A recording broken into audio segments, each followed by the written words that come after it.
കേട്ടാ മതി, അപ്പൊ തുടങ്ങി രണ്ടാളും.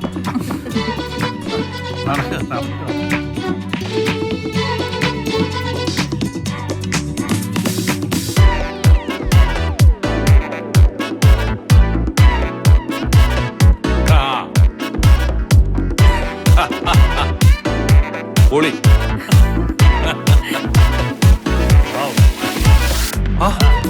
എപ്പോ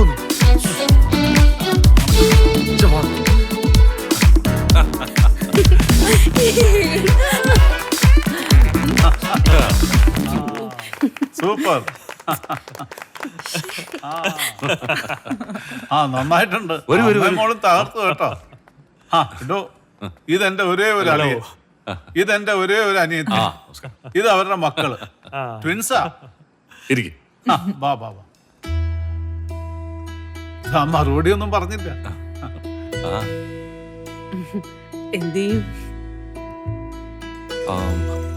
റിട്ടേൺ എന്നാ പറഞ്ഞേ? Well, this month 30th. ഇനി 29 days more. ഓ, അതിപ്പോ ഒരു കല്യാണം എന്നൊക്കെ പറയുമ്പോ ഒരുപാട് കാര്യങ്ങൾ ചെയ്യാനില്ലേ? ദിവസം മുറിഞ്ഞൊന്നും വെച്ച് ടെൻഷൻ ഒന്നും അടിക്കണ്ട. ഒറ്റയ്ക്കൊന്നും ആവൂല, ഞങ്ങൾ എല്ലാവരും ഇല്ലേ. Take it easy. ഇത് വെറും പറച്ചിലല്ല കേട്ടോ. അതല്ല, അവളുടെ എക്സാം ഒന്നും തീർന്നിട്ടില്ല. എക്സാം ഒക്കെ അതിന് മുന്നേ തീരും. That's cool.